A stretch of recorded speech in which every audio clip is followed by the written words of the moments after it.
Winston en roue libre.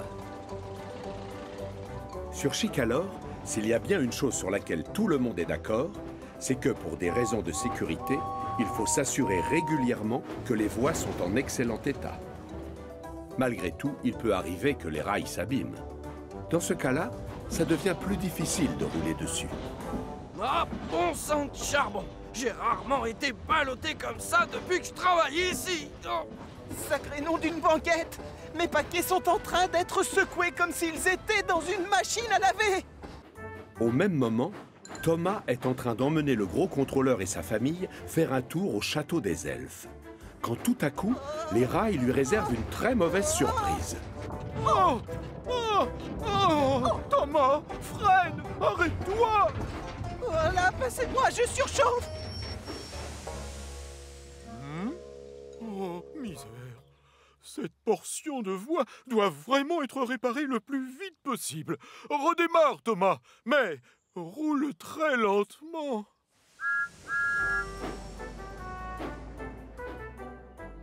Très vite, l'équipe technique du gros contrôleur prend les choses en main. Chaque jour, le chef monte dans sa nouvelle voiture et passe faire sa tournée d'inspection. Il tient à vérifier lui-même que les travaux avancent bien. Désolé, Winston. Visiblement, le gros contrôleur n'a pas fait de progrès en conduite. Oh, ce n'est pas grave, monsieur. Il faut se ménager. On a tout notre temps. Au retour, le gros contrôleur éprouve les pires difficultés à passer les vitesses, mais Winston fait preuve d'une grande patience. On n'est pas pressé. Oh, moi... Seulement, quand une locomotive passe à côté d'eux, les moqueries et les remarques méchantes fusent. Tiens, voilà notre ami bancal, ça va? Freine, avance, avance, freine. Décide-toi une bonne fois, Winston. Le lendemain, le gros contrôleur revient au même endroit avec Winston pour s'assurer que les travaux ont bien avancé. Vérifiez que le frein est bien serré, s'il vous plaît. Ah, oh, exact. C'est amusant que tu en parles. J'allais le faire, justement. La vérité, c'est que le gros contrôleur oublie toujours de serrer le frein à main avant de sortir de la voiture. Alors forcément, Winston est obligé de le lui rappeler à chaque fois. Ça n'a pas l'air d'aller, Winston? Qu'est-ce qui se passe? Oh, c'est juste le gros contrôleur. Ah, il n'est pas très doué pour conduire une voiture. Oui, mais c'est normal, il faut bien qu'il apprenne. Ce serait bien qu'il le fasse plus rapidement, alors. Ah, de temps en temps, j'en arriverais presque à souhaiter pouvoir rouler sans personne. Arrête de dire des bêtises, Winston, tu as besoin d'un conducteur. Allez, en route, Winston. Au revoir, Percy. Au revoir, monsieur.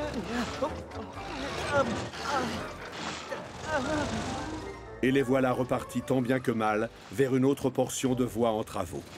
Le gros contrôleur descend pour faire son inspection. Chef, n'oubliez pas de...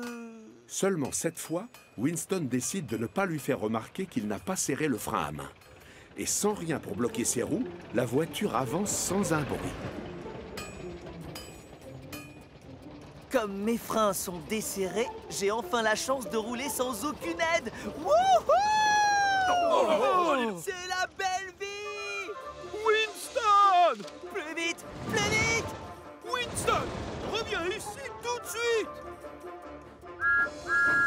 Thomas! Stop! Arrête-toi! Je veux que tu suives cette voiture, d'accord? Passez-moi, je surchauffe! Allez, fonce!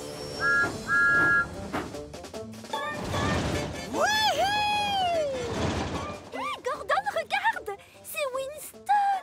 Et il n'y a personne au volant!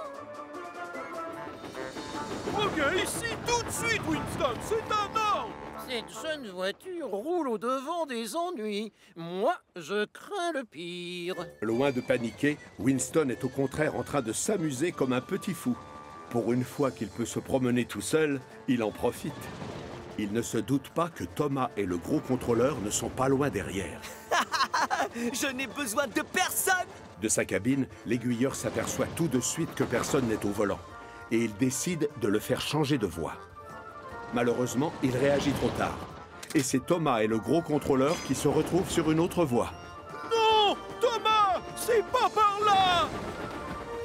L'aiguilleur prévient aussitôt ses collègues par téléphone. Je le vois! Il est là! Accélère, je t'en supplie, Thomas! Plus vite! Le second aiguilleur apprend ce qui se passe et reçoit des consignes. Il fait tout de suite repasser Thomas sur la voie principale. Ah! Ah! Oui! On le rattrape! Allez! Fonce, Thomas! Au même moment, un peu plus loin, Bertie s'arrête devant un passage à niveau. D'où il est, il ne voit pas Winston. Oh non! Les barrières! Bertie, attention! Désolé, Bertie! Encore pardon! Reste où tu es, Bertie! C'est dangereux! Laisse-nous passer, c'est une urgence! Et ne bouge pas! D'accord, je vais attendre là alors. J'espère que ce ne sera pas long. 500 mètres plus loin, Winston arrive à un croisement et aperçoit Paxton qui s'apprête à traverser. Normalement, c'est à lui de s'arrêter, mais il n'a aucun moyen de freiner. Attention, Paxton, j'arrive! Wow! Paxton appuie à fond sur ses freins et s'arrête juste à temps pour éviter l'accident. J'aimerais bien savoir pourquoi il est si pressé. Cette promenade ne m'amuse plus du tout. Je serais rassuré si je pouvais rouler moins vite. Mais je ne contrôle pas les manettes. Si seulement il y avait quelqu'un au volant. Winston file à toute vitesse vers la gare de triage. Et bien sûr, c'est la catastrophe. Des wagons sont stationnés sur les voies juste devant lui, mais Winston est incapable de s'arrêter. Non! Vite! Il bloque le passage! Au secours! Au secours! Non! À l'aide! Vite! Ça alors, qu'est-ce qui m'arrive? Sans comprendre comment, Winston commence tout doucement à ralentir.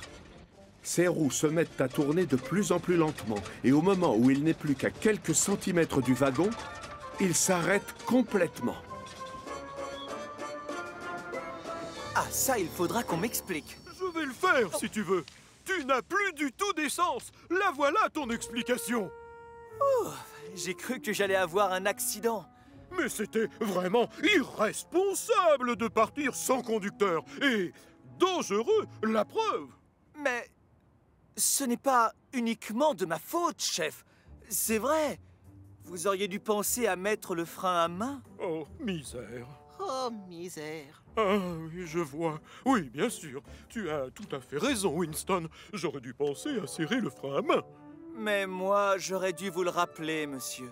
Cette histoire m'a fait comprendre que j'ai vraiment besoin de quelqu'un au volant. Ah, bien, on repart de zéro, d'accord? Mais sans se presser, il faut se ménager.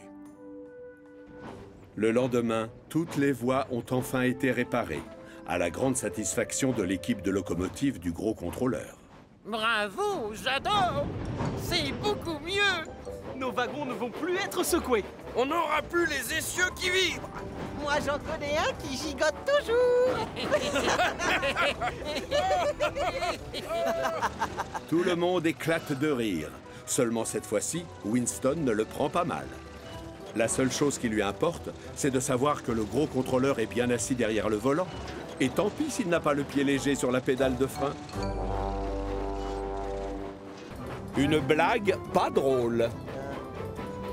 Charlie est un sacré rigolo. Et à chaque fois qu'il croise quelqu'un, il ne peut pas s'empêcher de lui raconter une blague. Hé, Salty, pourquoi les pirates ont très mal au foie? Je sais pas, moi. Pourquoi les pirates sont fragiles du foie? Dis-moi. Ils ont les pires rates, en fait. Bravo, elle est bien bonne, celle-là. Sur l'île, tout le monde n'est pas fan des blagues de Charlie, mais parfois elles sont tellement drôles qu'on ne peut pas s'empêcher de rigoler.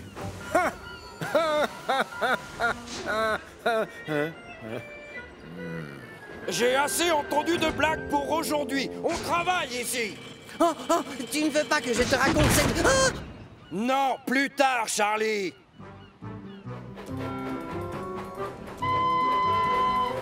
Hé, Thomas, qu'est-ce qui est rose et gris et qui a 4 pattes? J'en ai aucune idée. Qu'est-ce qui est rose et gris et qui a 4 pattes? Un éléphant qui tire la langue, évidemment.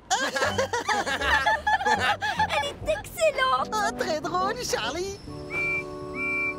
Oh, Percy, Charlie a une super devinette avec un éléphant. Oh, mais j'en connais plein d'autres. Qu'est-ce qui fait clamp, clamp, clamp, squish? Clamp, clamp, clamp, squish. J'en sais rien.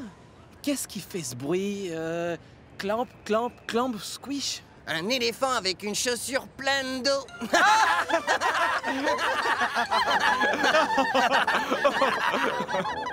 Mais les éléphants ne portent pas de chaussures. Bien sûr, mais c'est bien dommage.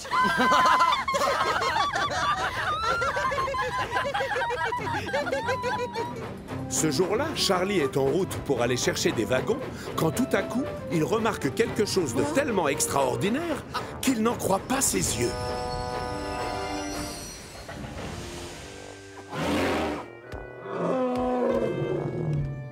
Il était loin de s'imaginer qu'il y avait des éléphants sur Chicalore. Pourtant, il y en a au moins, puisqu'il est devant ses yeux. Cet éléphant court un grand danger. Il faut vite que je réagisse. Il décide alors de siffler de toutes ses forces pour faire reculer l'animal. Mais celui-ci ne bouge pas d'un centimètre. Je vais aller chercher de l'aide.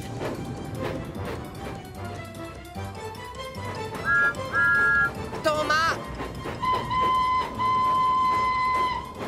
Thomas, s'il te plaît, arrête! Qu'est-ce qu'il y a, Charlie? J'ai trouvé un éléphant près des voies, là-bas, derrière. Excuse-moi, mais je n'ai pas le temps de jouer, je suis pressé. Je ne sais pas toi, mais moi, je travaille. Non, c'est la vérité. Il est juste après le virage. Plus tard, Charlie!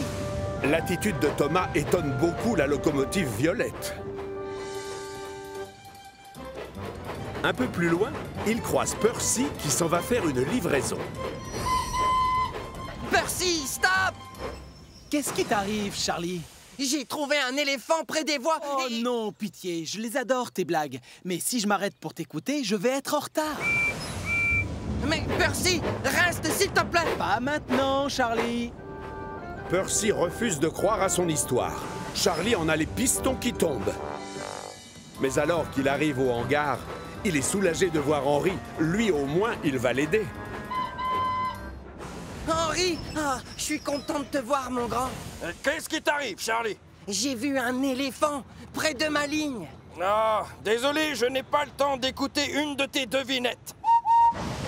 Ah bon, mais c'est la vérité. Pas maintenant, Charlie. Personne ne veut croire que la locomotive Violette a vraiment vu un éléphant. Alors qu'il retourne sur le port, Charlie se demande s'il n'a pas rêvé. Même lui commence à douter. Mais enfin, je l'ai vu, cet éléphant. C'est vrai. Ça a l'air impossible, mais... Wow! L'arbre a cassé le mur. Il a ouvert une brèche. C'est la clôture qui borde l'enclos des éléphants dans le zoo, évidemment. Tout s'éclaire maintenant. J'ai bien vu un éléphant. Il a dû s'échapper et personne n'a encore remarqué son absence.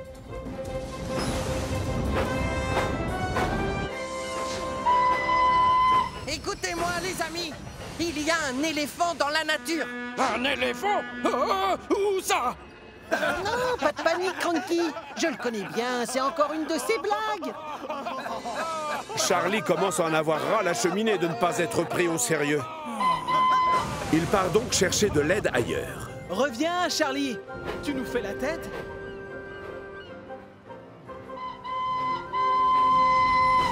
Harold, au secours! J'ai besoin d'aide, c'est très urgent. Dans ce cas, tu as sonné à la bonne porte. Je t'écoute. Des missions de secours, ici, on en fait tous les jours. L'ennui, c'est que personne me prend au sérieux. Et pourtant, il y a bien un éléphant près des voies. Un vrai éléphant? Tu en es certain? Je te le dis, il a dû s'échapper de son enclos, j'ai trouvé une brèche. Tu as raison, Charlie. C'est bien une urgence et il faut intervenir.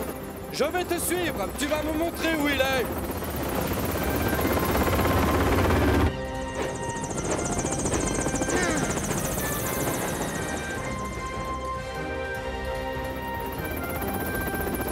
Harold a tout de suite envoyé un message radio au zoo pour les prévenir. Et quand il arrive avec Charlie près du mur effondré, les gardiens du zoo sont déjà au travail. Mais l'éléphant est introuvable.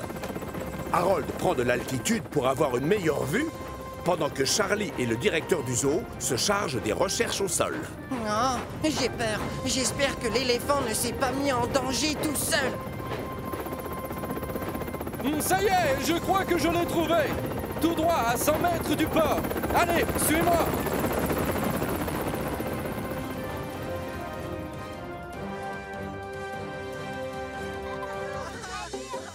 Vous connaissez beaucoup d'enfants, vous, qui ont la chance de voir un éléphant de près? Eh bien, sur Chicalor, ce genre de miracle se produit souvent. Voilà la cavalerie qui arrive. Charlie a pensé à prendre un wagon spécial pour le transport des gros animaux. L'éléphant doit retourner au zoo dans son enclos. Il y sera bien plus en sécurité. Le soigneur le guide gentiment pour le faire monter dans le wagon. C'est bon, Charlie, il est dedans.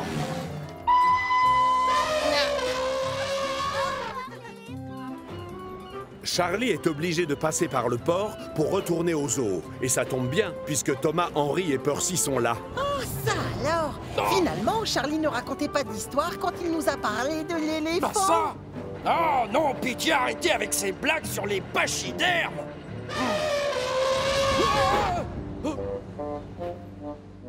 Les gens du zoo sont soulagés de voir revenir l'éléphant en bonne santé.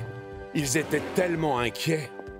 Bien joué, Charlie! Félicitations! C'est toi qui l'as retrouvé. Tu t'es montré utile et très efficace aujourd'hui. C'est sûr, Charlie a retenu la leçon. Il a découvert que personne ne vous prend au sérieux si vous plaisantez tout le temps. Il décide donc de ne plus jamais raconter de blagues. Enfin, quand je dis jamais, j'exagère. Hein, Salty, que prend un éléphant pour voler? J'en sais rien, Charlie. Ça prend quoi, un éléphant pour voler? Un jumbo jet. Un jumbo jet. Ah, très drôle, cette blague. Les éléphants. Ah.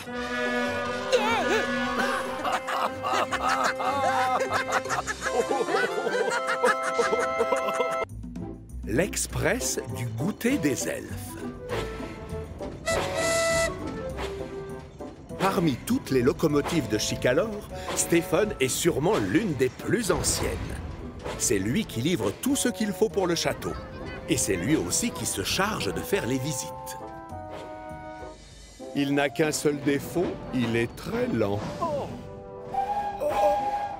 Bouge tes wagons, l'escargot! Ce matin-là, alors que Spencer a déposé le duc et la duchesse au château pour une petite visite privée, il voit le comte et ses propriétaires s'approcher de Stephen. Stephen, je viens te confier une mission importante. Chaque semaine, je veux que tu ailles chercher des brioches à la boulangerie et de la crème fraîche à la laiterie. Nous allons servir un goûter l'après-midi dans la plus belle salle du château.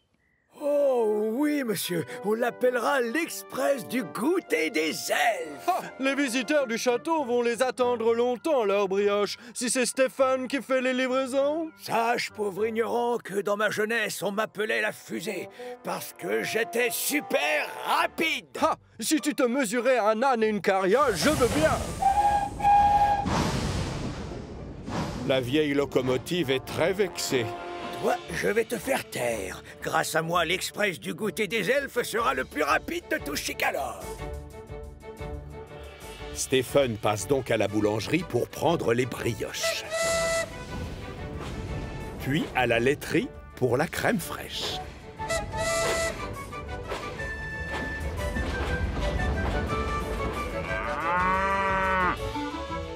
Et quand il emprunte le chemin du retour, Stephen est persuadé qu'il roule très vite. Laissez passer, l'Express du goûter des elfes est attendu! Hélas, Gordon, qui se trouve juste derrière, n'est pas tout à fait du même avis. Tu te traînes, l'escargot. Tu vois bien que l'Express aimerait passer, alors avance! Pourtant, je suis déjà au maximum, là. Je n'ai pas le temps d'attendre, alors je prends les commandes. La patience, c'est une qualité qui manque à Gordon. La preuve. Gordon, qu'est-ce que tu fabriques? Hey, doucement, je te rappelle que je suis plus tout jeune. Gordon fait celui qui n'a rien entendu et fait rouler Stephen à fond les wagons. Mais quand ils arrivent au croisement avant le château, Gordon ralentit pour que Stephen puisse changer de voie. Maintenant, tu sais ce que c'est qu'un express, collègue. Stephen est encore plus vexé. Quand Spencer voit revenir la vieille locomotive avec beaucoup d'avance, il n'en croit pas ses yeux. Bien joué, Stephen. Tu as fait très vite. Tu es vraiment fabuleux. Merci, l'Express. Ah, tu vois, Spencer, moi aussi, je suis un bolide. La fusée est de retour. Royou! Les semaines suivantes, à chaque fois que Stephen doit aller chercher des brioches et de la crème fraîche, il demande à un ami de le pousser. La première fois, c'est Thomas. La deuxième fois, c'est James qui se porte volontaire. Et la suivante, c'est au tour d'Emily. L'avantage, c'est que les brioches et la crème fraîche sont toujours livrées à temps pour le goûter. Du coup, la fusée a beaucoup de succès.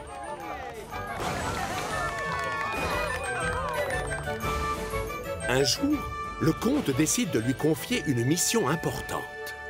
Le gros contrôleur et son épouse, Madame Hatt, nous font l'honneur de venir goûter au château tout à l'heure. Mais nous n'avons plus de confiture en cuisine, alors si ça ne te dérange pas, j'aimerais que tu ailles en chercher sur le port à ma place. Oui, bien sûr, je reviens aussi vite que possible.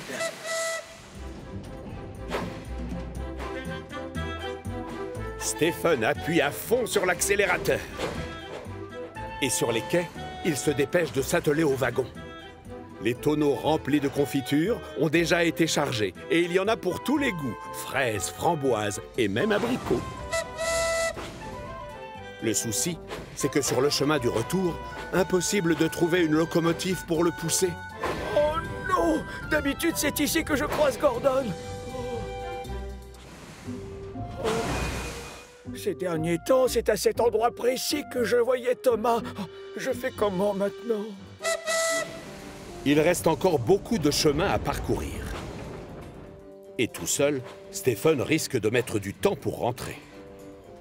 Oh non! Il fera nuit quand je rapporterai la confiture au château.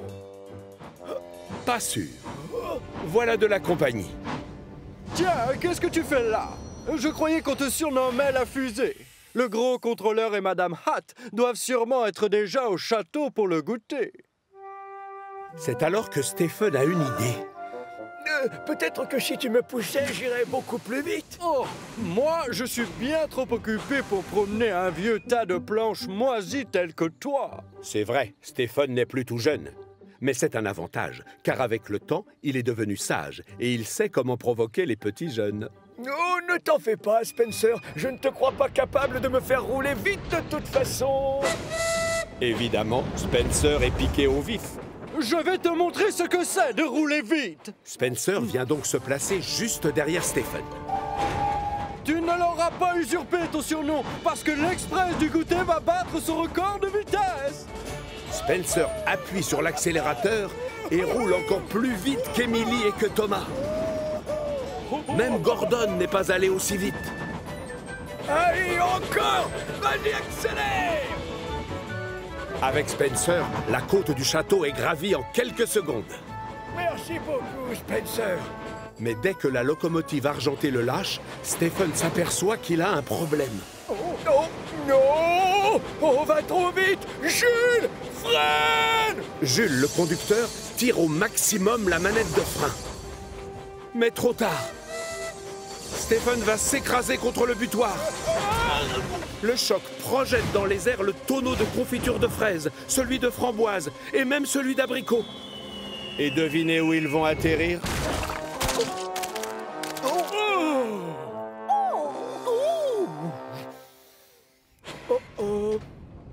Heureusement, personne n'est blessé.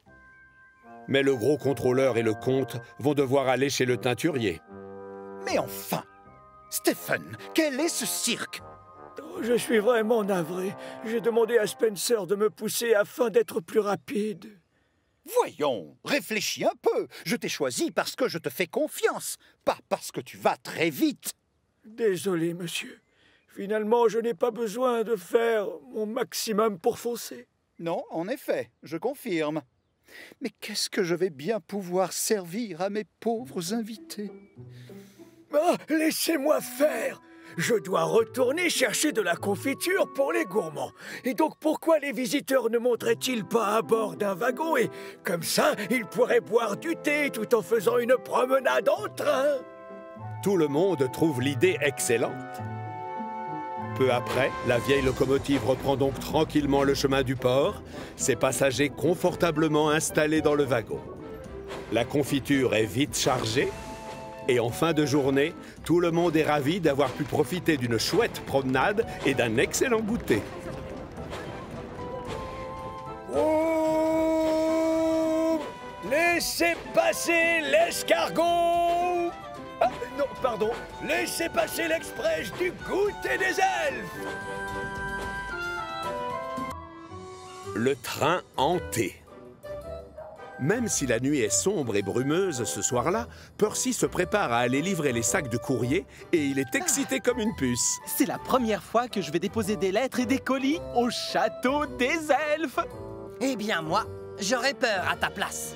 Apparemment, James a décidé de faire une farce à Percy.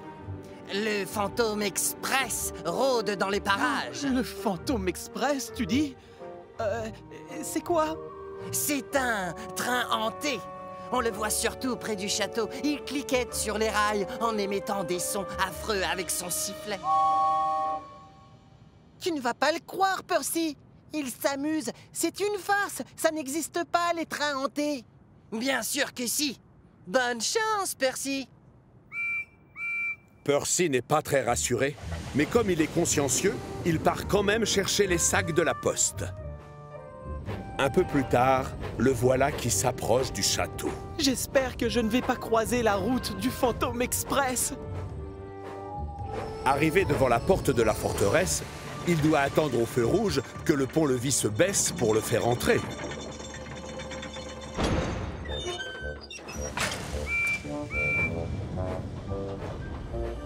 Pendant que son conducteur décharge les sacs de courrier, Percy ne peut pas s'empêcher de repenser à l'histoire de James.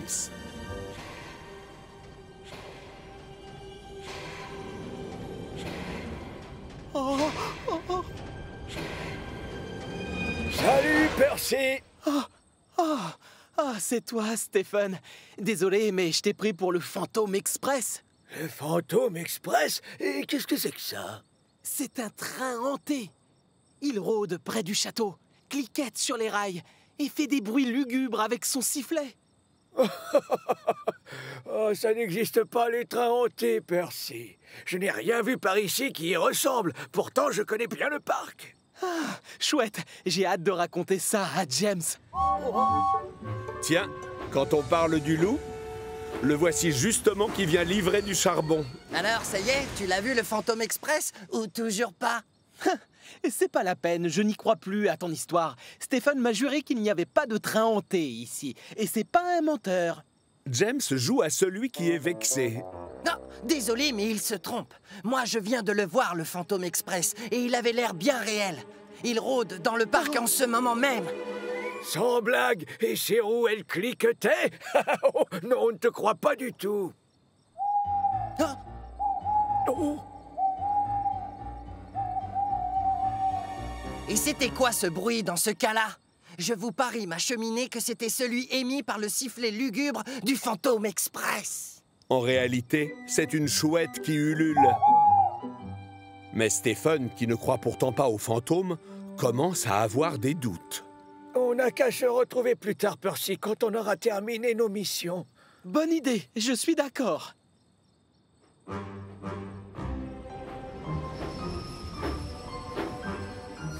On va bien rire.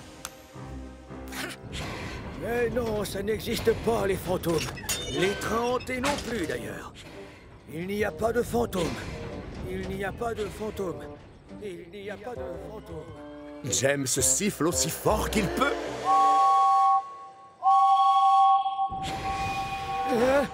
Qui est-ce? Oh, ce ne serait pas... Non, c'est pas lui. Au secours! Je t'ai bien eu.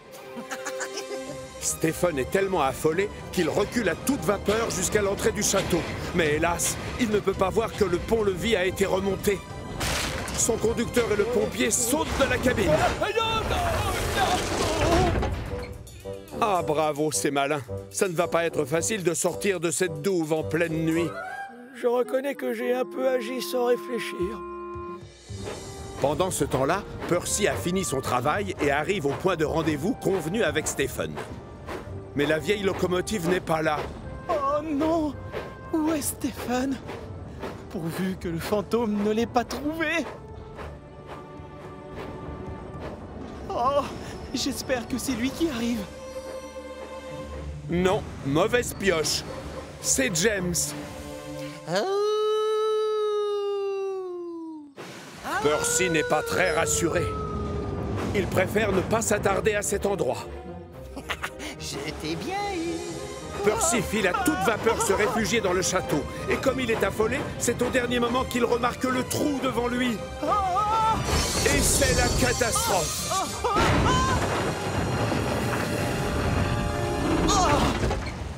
Coucou, Percy. Tu as trouvé le point de rendez-vous, bravo. Mais la plaisanterie a assez duré. Et James part avouer la vérité à ses amis. Percy! Stephen! Seulement, il y a tellement de brouillard qu'il voit à peine le bout de son nez. Et tandis qu'il longe les hauts murs du château sans autre compagnie que celle de la lune, James commence à frissonner. C'est le comble. Maintenant, c'est lui qui a peur. Finalement, peut-être qu'il existe vraiment ce fantôme express. Ah! Et peut-être qu'il s'est emparé de Percy et de Stephen. James a beau chercher ses deux amis partout, il ne les voit nulle part. Et maintenant, avec le pont-levis baissé, Percy et Stephen sont carrément cachés. J'ai l'impression qu'on va avoir de la compagnie. Vite, signalons notre présence en sifflant. Oh non! C'est le fantôme express. James est tellement affolé qu'il prend ses roues à son cou et quitte la propriété. Pendant ce temps-là, le gros contrôleur est à la laiterie pour expliquer à Thomas qu'il doit livrer du lait à la boulangerie. Au secours! C'est le fantôme express! James, pour l'amour du ciel, tu peux m'expliquer ce qui se passe? C'est Percy et Stephen. Ils ont disparu, monsieur. Le fantôme les a enlevés. Le gros contrôleur sait pertinemment que les fantômes n'existent pas. Mais il tient à découvrir où sont passés Percy et Stephen. D'accord, j'ai compris le message. On va se lancer dans une chasse aux fantômes. Alors que le gros contrôleur et James s'approchent du château, une symphonie de sifflets déchire le silence de la nuit, amplifiée par la profondeur des douves. C'est lui, monsieur! C'est le train fantôme! Ça? Non, ça n'a rien d'un fantôme, James. Relevez-moi ce pont-levis.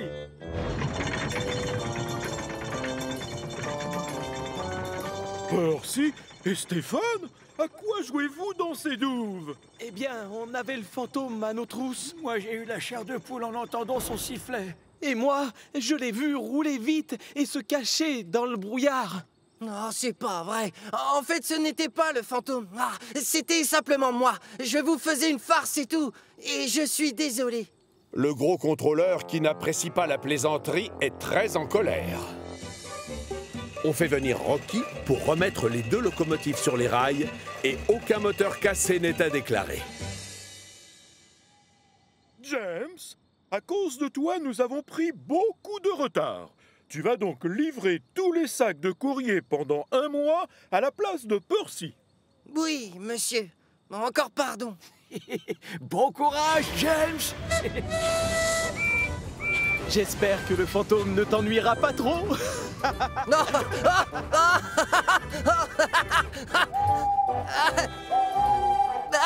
Oh, attendez-moi.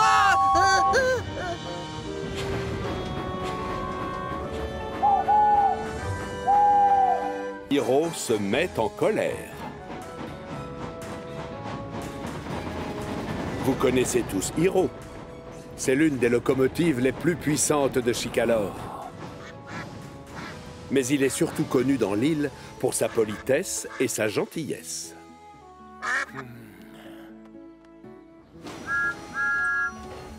À toi l'honneur, Thomas. Tu as besoin d'une douche, ça se voit. Oh, merci, Hiro. Ce matin-là, Diesel a fort à faire avec les wagons farceurs au hangar. Bon, arrêtez, au travail. Je suis pressé, moi. Et ne bougez plus. Édouard vient d'apporter une cargaison de lait, de beurre et de fromage, et c'est Hiro qui doit aller la livrer. Bien, maintenant, à votre tour. Arrête d'être aussi brutal, Diesel. Tu vas renverser tout le lait. C'est la seule solution pour que ces idiots de wagons farceurs comprennent qu'ils doivent m'obéir, je te signale. Alors, mêle-toi de tes affaires, c'est compris?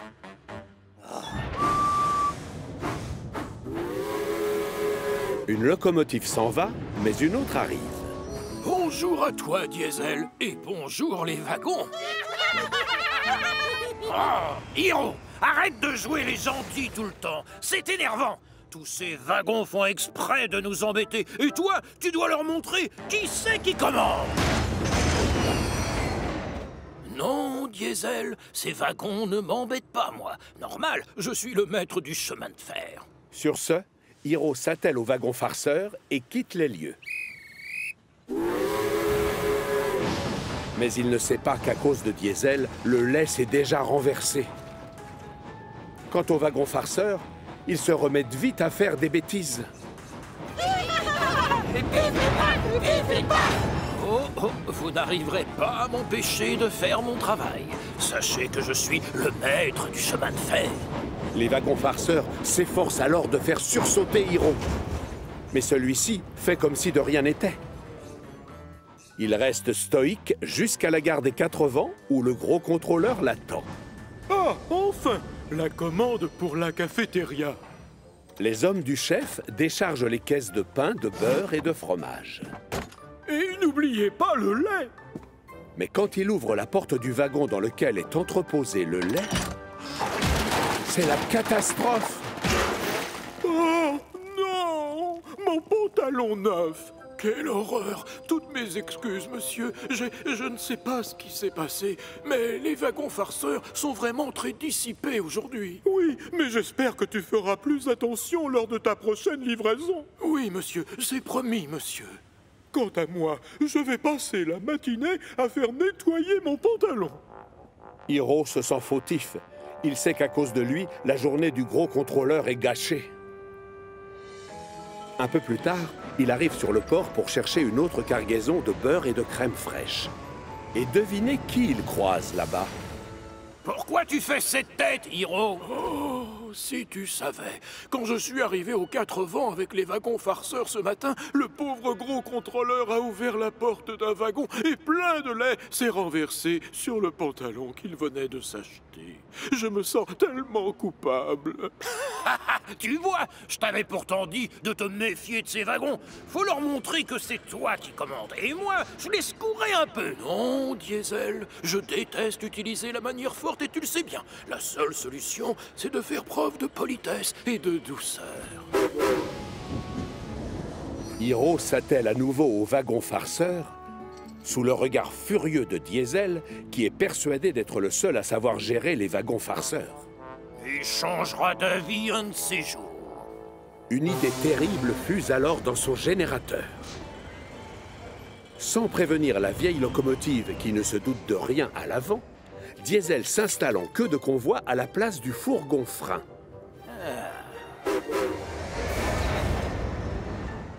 Hiro démarre donc sans savoir que Diesel s'apprête à lui jouer un mauvais tour.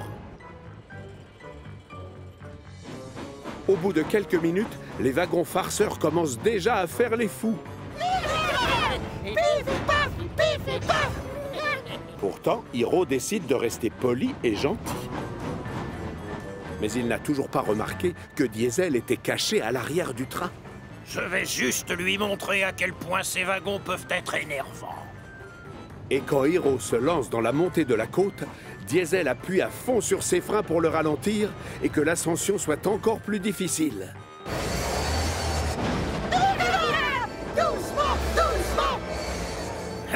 Si Hiro est vieux, il reste quand même très costaud. Mais Diesel ne se démonte pas pour autant. Et Hiro doit appuyer comme un forcené sur ses pistons pour arriver au sommet de la colline. Parvenu de l'autre côté, Diesel change de tactique et pousse le train à fond les wagons pour descendre plus vite. Les wagons farceurs, eux, s'amusent comme des petits fous. Ça alors? Mais qu'est-ce qui leur prend? Hiro ne se doutait pas que les wagons farceurs pouvaient causer autant de problèmes. Pour autant, il ne rouspète pas. Reste poli et sois très gentil. Et souviens-toi, tu es le maître du chemin de fer. Son refus de gronder les wagons fait monter d'un cran la colère de Diesel. On se calme. D'accord, là j'arrête. Monsieur Gentil en a ras le sifflet. Je suis le maître du chemin de fer.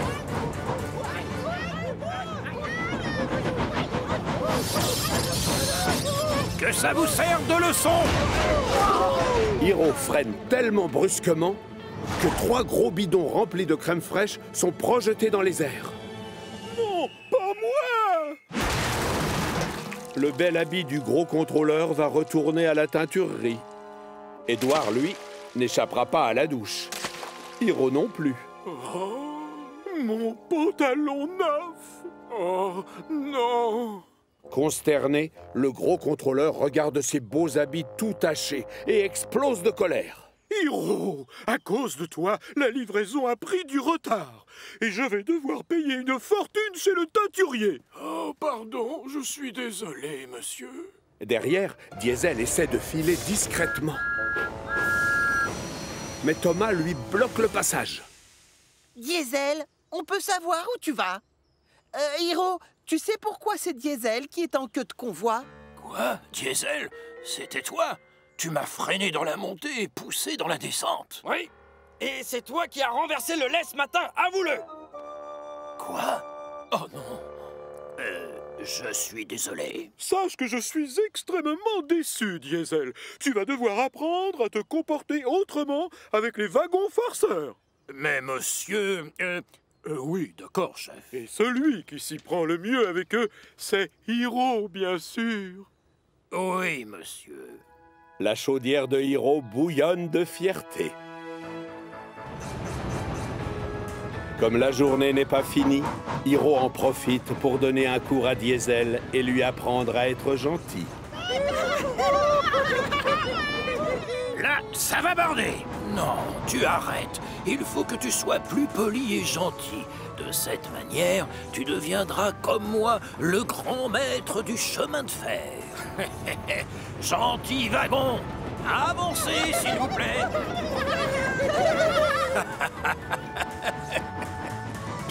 L'échange de poste. Millie, la petite locomotive de Bellevue, adore travailler au château des elfes. Là-bas, elle peut se rendre utile facilement et faire tout ce qui doit être fait quand on aide à gérer une propriété de ce genre. Elle va chercher des plantes pour le jardinier et fait aussi visiter aux touristes les alentours du château.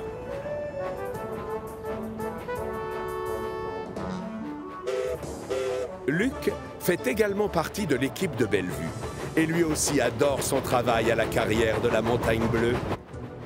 Il se sent chez lui dans le bruit et la poussière.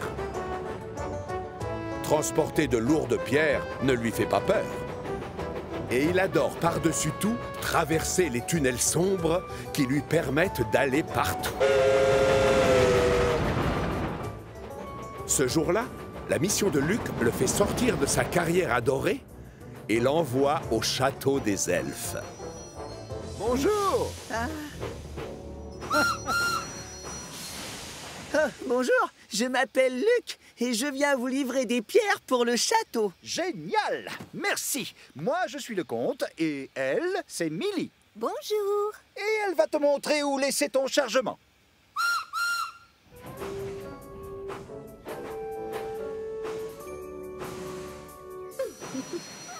Tu as la figure toute sale, tu sais.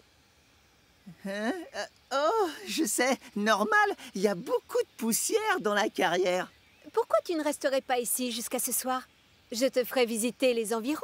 J'aimerais beaucoup, mais je dois rentrer à la carrière. Je suis désolée, j'ai encore plein de travail à faire. Qu'est-ce que tu crois? Moi aussi, j'en ai. Je vais chercher des plantes pour notre jardinier, sans parler des visiteurs que je promène dans le parc. Ça a l'air super, mais moi je transporte surtout des pierres et des rochers, et c'est très lourd, crois-moi. Moi aussi, je transporte des chargements lourds, comme les courses pour la cuisine. Ah oui, bien sûr. Allez, il faut vraiment que je fonce à la carrière. Foncer, c'est facile. Parfois, il vaut mieux rouler doucement et être patient. Oh, tu sais, la patience, ça me connaît bien.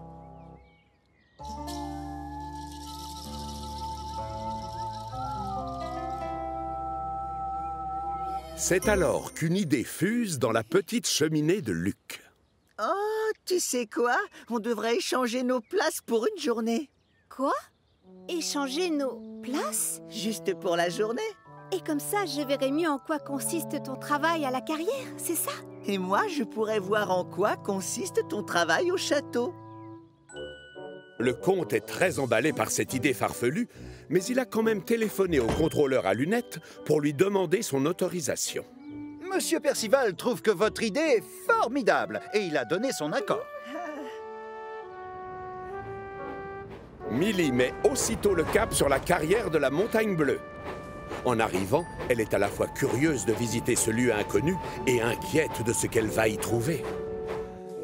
Pendant ce temps-là, Luc se prépare à travailler au château des elfes, la chaudière bouillonnant d'excitation et de joie.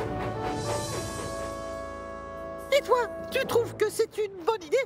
Puisque le contrôleur à lunettes est d'accord, je le suis aussi. Et tu veux bien apporter ces wagons à Owen, s'il te plaît, Millie? Oui, avec plaisir, Peter Sam. Je te l'avais dit! Passe-les-moi, ça vaut mieux!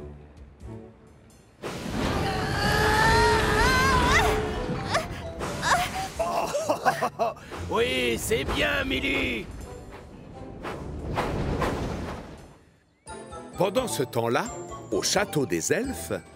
Il n'y a rien d'autre. Ces petits pots sont vraiment très légers. D'habitude, je tire des trains plus lourds. Bon, maintenant, il faut que je trouve la maison du jardinier. Mais tout ce que Luc voit, c'est du vert partout, de l'herbe verte, des arbres aux feuilles vertes. Du vert, du vert, du vert. Tout est de la même couleur dans ce maudit parc. D'ordinaire, l'univers de Luc est peuplé d'engins poussiéreux et bruyants. Alors forcément, il se sent perdu dans cette nature silencieuse. Et le voilà qui revient à son point de départ. Il a fait tout le tour de la propriété. Minute. Quoi? Non, ne me dites pas que j'ai fait le tour du parc. Mais pourtant, j'ai pas vu la maison du jardinier. Millie, elle, est toujours en train de transporter ses pierres quand elle arrive devant un tunnel. Oh. Ah! Mais enfin, pourquoi tu freines? Désolée, je n'ai pas l'habitude de traverser des tunnels. Comparé aux grandes étendues gazonnées du château, le tunnel a l'air sombre et étroit. Peut-être, mais moi, je n'ai pas le temps, alors vas-y, avance! J'ai les roues qui tremblent, tu comprends? Attends, je vais te pousser pour t'aider. Non, merci. Je peux y arriver seule. Allez, courage. Roule.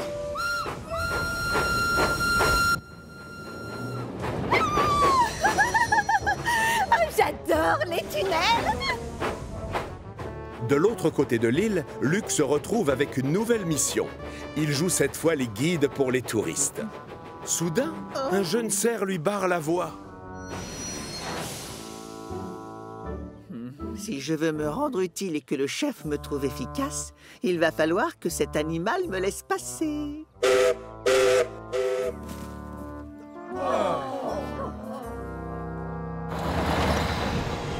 Et voilà pour toi, Luc! Oh! Tiens, bonjour! Luc et moi, on a échangé nos places. Donc ça, c'est pour moi.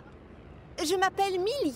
Oh! Ravi de te connaître, Millie. Bon, sans te commander, prends le wagon, s'il te plaît.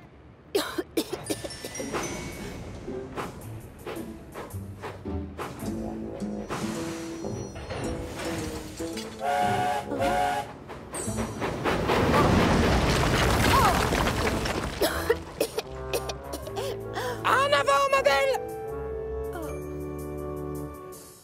Au château, Luc file à toute vapeur, comme c'est son habitude à la carrière. Ralentis! On ne fait pas la course ici. Tes passagers n'ont pas envie d'être secoués comme un prunier pendant leur promenade. Encore! Désolé, monsieur. Tu vas devoir apprendre à relâcher la pression de temps en temps. D'ailleurs, tantôt, si tu avais roulé un tout petit peu plus doucement, tu aurais trouvé la maison du jardinier. De son côté, Millie a appris beaucoup de choses de cette expérience. D'abord, elle est plus forte qu'elle ne le croyait. Ensuite, les tunnels ne lui font plus peur. Et enfin, elle ne craint plus la poussière. Au même moment, Luc réalise qu'il y a des tas de choses à voir dans le parc. Et que la meilleure façon d'en profiter, c'est de garder les yeux grands ouverts et de rouler lentement. Mais le temps passe vite, et au moment où Luc rentre chez lui, il croise Millie qui revient de la carrière. Maintenant, c'est toi qui as la figure sale. C'est vrai qu'il y a beaucoup de poussière dans la carrière. Ça t'a plu d'y travailler? Ah oui, j'ai surtout aimé les tunnels. Et les bruits aussi. Je me suis bien amusée. Et toi, ça t'a plu? Eh bien, oui, c'est un endroit magnifique et très silencieux. Mais j'ai hâte de rentrer chez moi, j'avoue. Et moi donc? Salut, Émilie. Au revoir. Et c'est avec la chaudière bouillonnant de joie que chacun retourne à son poste. Mais ce qui les rend vraiment heureux, c'est que cette journée leur aura permis de se faire un nouvel ami pour la vie. Le nouvel ami de Luc. La carrière de la Montagne Bleue est un endroit particulièrement bruyant dans lequel grouille tout un tas de machines. Et il ne faut pas avoir peur des explosions. Le soleil est en train de se coucher, mais les locomotives de Bellevue qui travaillent à la carrière sont loin d'avoir terminé. Allez, ça descend. Prochain arrêt, le fond de la carrière. On fait la course jusqu'au déchiqueteur. Celui qui arrive le premier passera avant l'autre pour prendre les cailloux. C'est d'accord.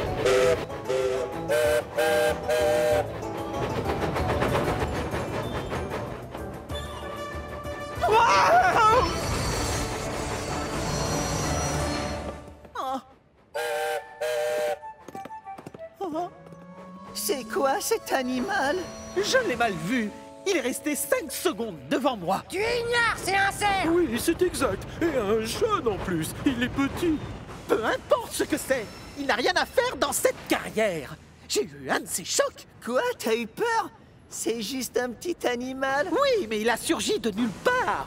On arrête de papoter. Il va bientôt faire nuit. Encore un chargement et on a terminé.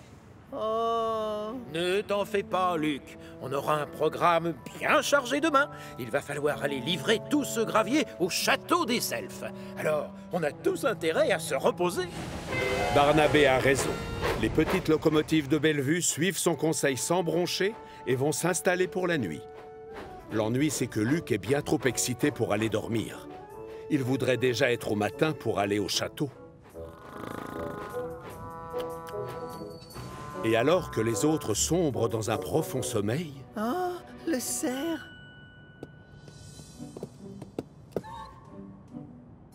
Hé, non, reviens. Je ne te veux pas de mal. Salut, petit animal.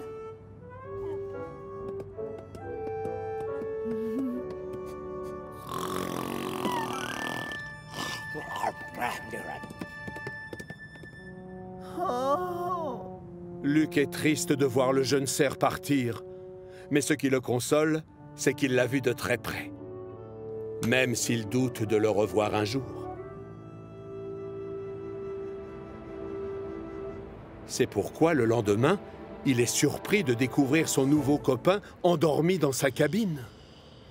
Tiens, bonjour, petit cerf. Bonjour, Luc. Chut! Fais moins de bruit. Tu vas faire peur à mon jeune copain. Tu dérailles, Luc. La carrière n'est pas un endroit adapté pour les animaux. N'importe quoi. Quand je lui aurai présenté tout le monde et qu'il aura vu à quel point c'est génial d'habiter ici, je te parie qu'il s'y plaira autant que moi. Peut-être. Mais ça m'étonnerait que le chef soit du même avis que toi. Tant pis. Luc est sûr de pouvoir veiller sur son nouvel ami. Et sans décevoir le contrôleur à lunettes.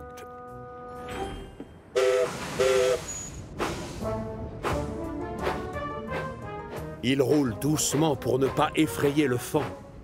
Mais c'est bruyant, une carrière.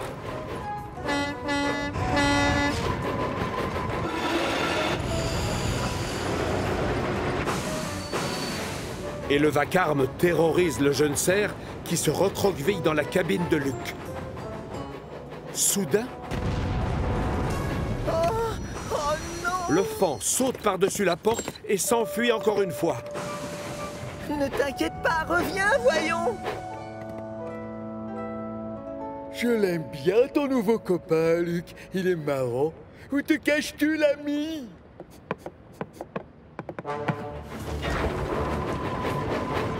C'est parti, ça descend. Oh! Oh! Oh la ouf! Tu sais, je ne suis pas sûr que la carrière soit un endroit pour lui. À mon avis, c'est peut-être un peu trop bruyant. Tu as raison, Owen. Je ne vois qu'un moyen pour arranger ça. On va tous faire un effort et travailler sans faire de bruit. Oh, misère. Eh oui, le jeune cerf est de retour dans la cabine de Luc. Et ça fait très plaisir à tous ceux qui travaillent dans la carrière. Ils ont tous compris que c'était le bruit le problème. Donc, chacun s'applique à rouler le plus silencieusement possible.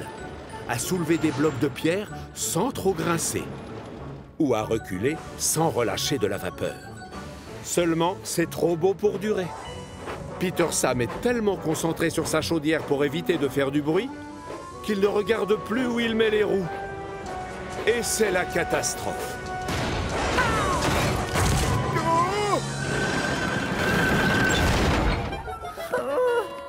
Désolé, Luc, mais ça ne peut pas continuer. C'est impossible de travailler correctement sans faire de bruit. Il a raison, je n'y arrive pas. C'est même plus dur de travailler lentement et en silence que de procéder comme d'habitude. Et en faisant du bruit. Mais on fait peur à mon copain. Écoute, Luc, tu ne peux pas être super efficace et t'occuper de ce jeune cerf. Cette carrière n'est pas un endroit pour lui. Au contraire, moi je veux le garder. Il faut juste lui laisser un peu de temps pour s'adapter. Ayez confiance, et bientôt il se sentira chez lui. Je le sais, j'étais comme lui. Hé, Luc, pourquoi tu ne t'occupes pas de ce chargement qui doit aller au château? Je suis certain que ton ami serait ravi de se dégourdir les pattes dans le parc. Ah, et si je fais cette livraison, ça prouvera que je suis utile. La petite locomotive verte se fait aussitôt atteler au wagon de Barnabé. Puis, il va chercher son nouvel ami. Il redémarre ensuite à toute petite vapeur et s'engage sur la voie de Bellevue qui mène au château des elfes. Le parc qui borde la forteresse n'a rien à voir avec la carrière de la Montagne Bleue. L'air y est pur et frais, ça change. Quant aux couleurs, elles sont gaies et pétillantes.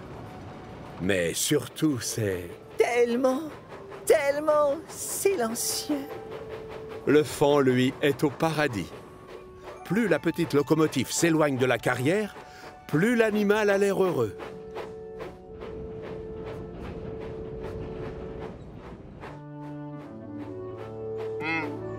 Oh, t'as vu, cerf? Cet animal te ressemble comme 2 gouttes d'eau. Hé, reviens! Oh, j'ai compris.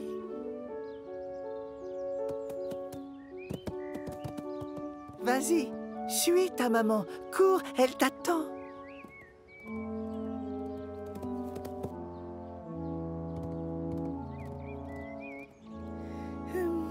C'est difficile de dire au revoir à un ami, n'est-ce pas, Luc? Mais ça console de savoir qu'il sera plus heureux ici avec sa famille.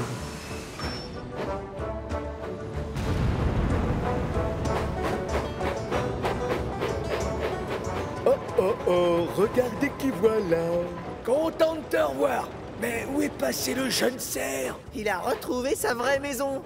Dans le parc au château des elfes. Bien joué, Luc. Tu sais quoi? Fais les livraisons et tu le verras très souvent. Il y en a justement une de prévue demain. Alors, si j'étais toi, je me dépêcherais d'emporter des rochers au déchiqueteur. À vos ordres, mon général. Luc sait que son ami est très heureux. Et c'est tout ce qui compte à ses yeux. Quant à lui, il n'échangerait pour rien au monde sa place au milieu de ses copains à la carrière de la Montagne Bleue. Faire le plus de bruit possible et être utile et efficace, c'est ça, sa recette du bonheur. La grande peur de Salty. Salty adore travailler tout près de la mer.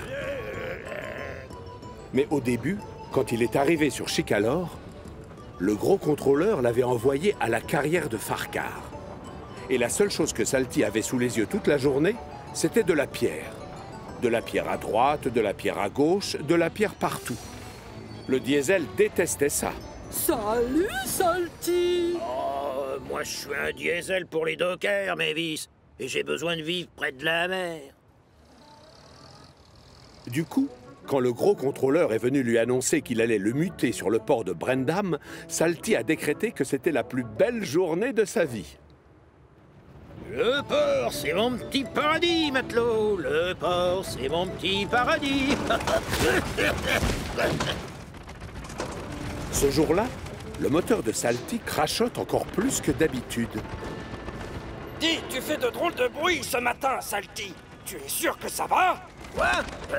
Pareil à naviguer. T'inquiète pas, Cranky. C'est rien. Peut-être qu'une huître bouge ma vieille cheminée.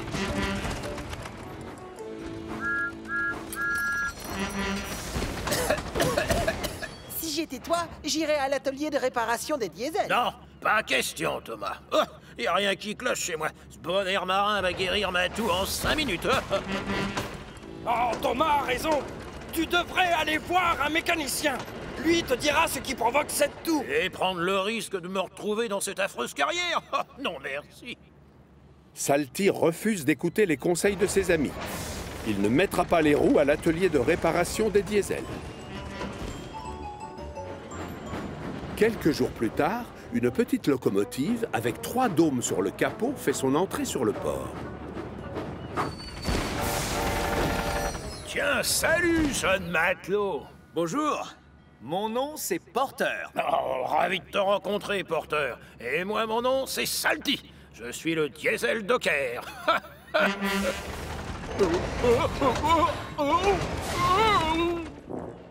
C'est ton moteur? Est-ce que ça va? Pareil à naviguer. Et le tien, il marche bien? Au fait, c'est quoi tous ces dômes? T'as encore plus de bosse qu'un chameau. Oh, celui du milieu, c'est pour la vapeur. Et les 2 autres, ce sont mes sablières. Pourquoi on t'a installé tes sablières au-dessus de ta chaudière? Grâce à la chaleur, le sable reste au sec et je peux l'utiliser quand je veux si les rails deviennent glissants. Démonstration.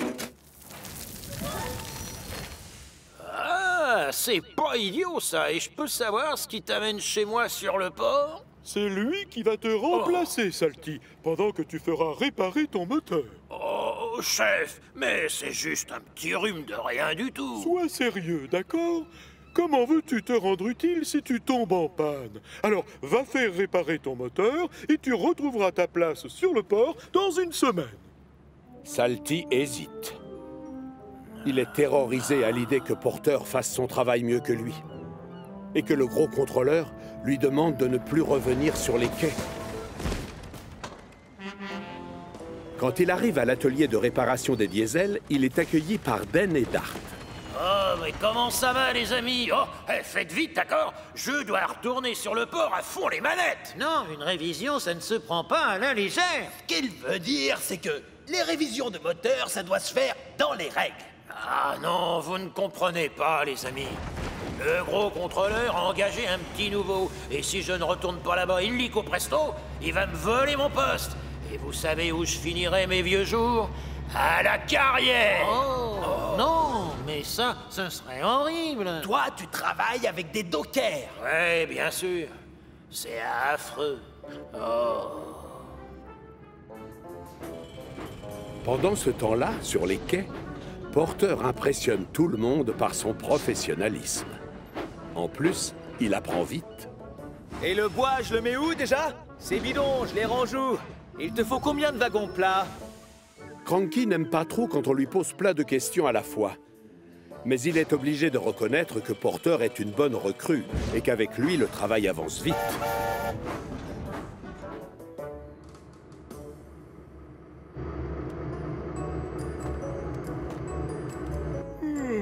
Ça y est, tu es réparé, Salty. Ce qui veut dire, c'est que ton moteur est comme neuf. Alors salut, je lève l'ancre. Il est l'heure de hisser la grand voile.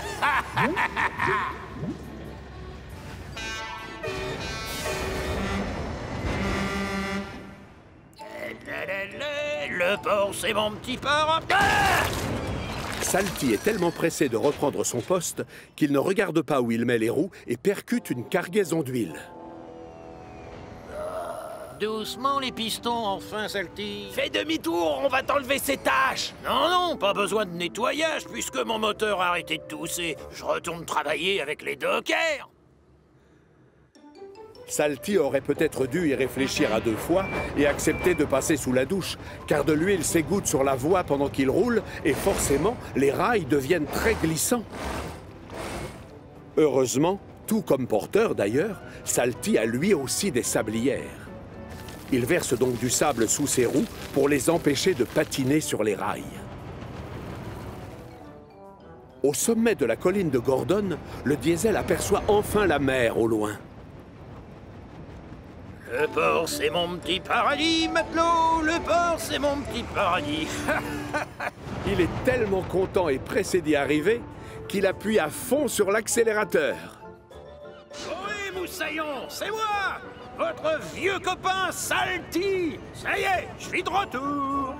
Et c'est la catastrophe. Impossible de freiner. Ses roues sont couvertes d'huile et elles glissent sur les rails comme sur une patinoire. Et pas de chance, sa sablière est vide. Le vieux diesel percute un train rempli de rubans et de cotillons. Porter assiste à toute la scène et décide d'intervenir avant que la situation n'empire. Nom d'une encre rouillée. Oh.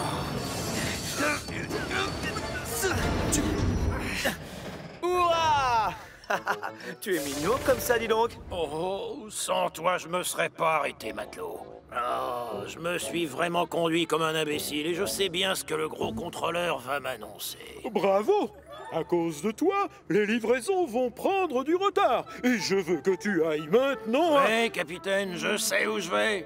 Comme punition, vous allez me muter à la carrière, très loin de mon océan adoré. Non, gros bêta, je n'ai pas l'intention de te muter. Oui, c'est vrai, tu as fait beaucoup de bêtises aujourd'hui. Mais tu restes une locomotive très utile et efficace. Alors c'est Porter que vous allez envoyer ailleurs, c'est ça? Ce n'est pas mon genre de jouer avec les postes de chacun. Toi et Porter, vous êtes faits pour travailler ensemble. Seulement, j'aimerais juste que tu ailles prendre une douche. Oh! Oui, chef, à vos ordres, capitaine. Et donc, pendant que Salty fait sa toilette, Porter en profite pour verser du sable sur les rails glissants afin d'éviter d'autres accidents. On n'est jamais trop prudent. Plus le temps passe, et plus Salty apprécie le petit nouveau. Mais ce qui compte le plus, c'est qu'il va pouvoir rester à l'endroit qu'il préfère le plus au monde. Devinez lequel est-ce? Le port, bien sûr. Le port, c'est mon petit paradis, matelot. Le port, c'est mon petit paradis. Du calme, Kathleen. Regardez-moi ce beau coucher de soleil. Il annonce la fin d'une journée qui a été particulièrement chargée. À la petite gare du Château des Elfes, Kathleen vient chercher les derniers passagers avant de repartir sur le continent. Et c'est la catastrophe. Oh! Qu'est-ce qui se passe? Apparemment, une des chaînes attachées à un wagon s'est brisée. Or, Kathleen a un gros défaut. Elle n'est pas patiente pour un sou. Mais elle est bien obligée d'attendre. Longtemps. Jusqu'à ce que la chaîne soit enfin réparée et qu'on l'autorise à partir. Mais à ce moment-là, ça fait belle lurette que la nuit est tombée. Pour rattraper son retard, Kathleen appuie à fond sur l'accélérateur. Mais près du pont qui mène au continent, les ennuis recommencent. Oh non! C'est quoi cette fois? Écoute, désolé Kathleen, mais le pont des Vicaires est fermé. On doit faire de la maintenance. Tu vas devoir attendre jusqu'à demain matin. Je veux que tu ramènes tes passagers là-haut à la gare du château. Vous allez devoir tous passer la nuit sur Chicalor. Dans les wagons, les passagers ronchonnent en apprenant la nouvelle. Mais bizarrement, Kathleen, elle, est ravie d'avoir une occasion de passer un peu plus de temps sur l'île. Chef, c'est la première fois que je passe la nuit sur Chicalor. Je peux dormir à la gare de triage? Oui, enfin, ça devrait pouvoir se faire s'il reste de la place. Calme-toi, Kathleen. Je ne sais pas ce que les gens du continent ont l'habitude de faire à cette heure de la nuit, mais sache que sur l'île de Chicalor, nous, en tout cas, on dort. Pardon, monsieur. Bien, tu vas emmener tes passagers à la gare des Coquillages lentement et sans faire de bruit. Apprends à faire attention aux autres. Kathleen fait de gros efforts pour rester calme pendant que ses passagers descendent des wagons. Mais quand le chef de gare lui donne le signal de départ, elle est bien trop excitée pour se rappeler ce que le gros contrôleur lui a dit un peu plus tôt. Elle ne se souvient plus qu'il faut penser à tous ceux qui veulent dormir et ne pas faire de bruit. À la gare de triage, les locomotives sont en train de faire refroidir leurs chaudières et de mettre leurs pistons au repos, quand soudain... Hey, bonsoir tout le monde! Waouh! Une plaque tournante, ça a l'air d'être super chouette! Youpi! Je confirme, ça l'est! Salut, Gordon! Tu es réveillé? Je le suis maintenant, grâce à toi. Qu'est-ce que tu fabriques ici? Le pont des Vicaires est fermé pour cause de maintenance. Le gros contrôleur a dit que je pouvais dormir chez vous. Je vois. Si tu tiens vraiment à passer la nuit ici, tu vas devoir te calmer un peu et faire moins de bruit. Essaie de refroidir complètement ton moteur et ensuite ferme les yeux comme moi. Oh, pas question! C'est tellement excitant! Toutes les voies sont dégagées et j'ai croisé personne en venant chez vous. Je pourrais rouler super vite! Quoi? Réveille-toi, Gordon! Bonsoir, Kathleen. Qu'est-ce qui t'amène par ici?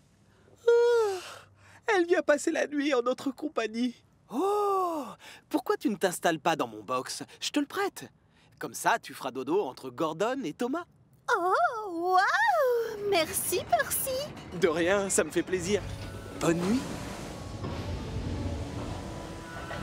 C'est gentil de la part de Percy de me laisser m'installer ici, dans ce beau hangar. Une seconde, pendant que je dors là, il fait quoi, Percy? Oh, lui, il travaille pour la poste la nuit. Et comme ça, les gens lisent leurs lettres au petit déjeuner. Vraiment? Oh, ça a l'air passionnant. Avec de la chance, il te laissera peut-être distribuer le courrier à sa place. Oh, quelle bonne idée, Gordon!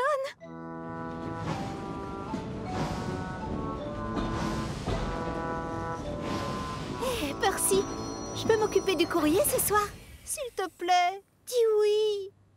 Percy n'est pas très chaud pour confier son précieux train à Kathleen, mais comme ça fera plaisir à ses amis qui veulent dormir, il accepte.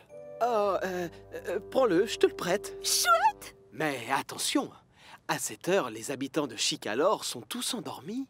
Il faut que tu penses à eux et que tu fasses la tournée en silence. Aucun problème. Aucun problème, merci. Kathleen traverse ensuite l'île à fond les wagons avec le train de la poste, mais elle est tellement excitée qu'elle a totalement oublié les consignes de Percy.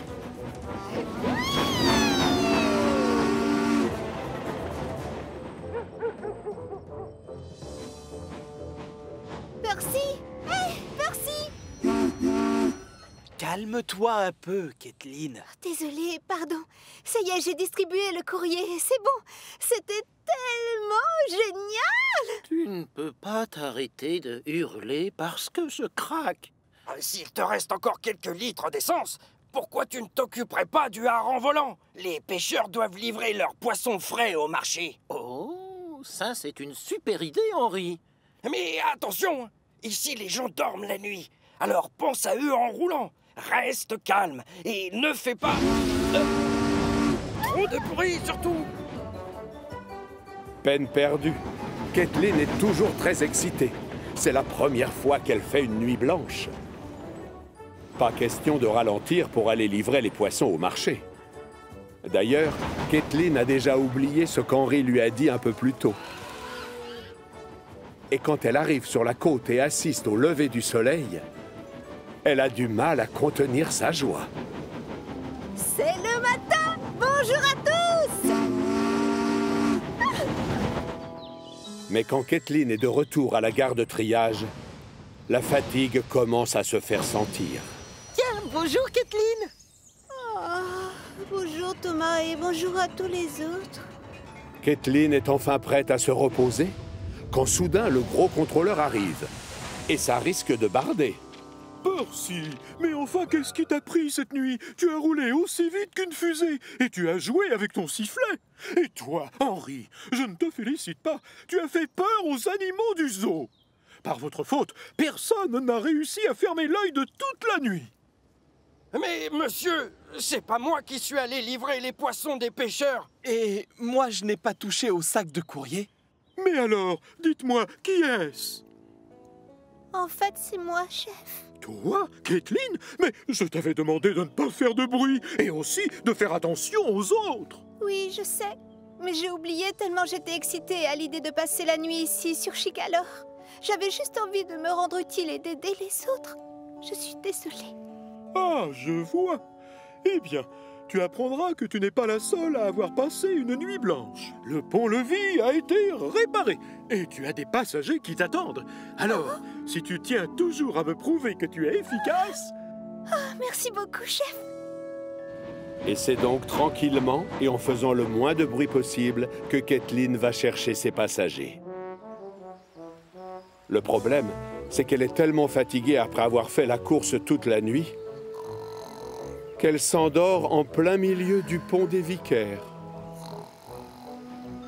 Hé, réveille-toi, Kathleen! Quoi? Oui? Oh, je suis là. Oui, j'avance. Kathleen se demande alors si elle n'aurait pas mieux fait la veille d'aller se coucher en même temps que les autres. La journée va être très longue.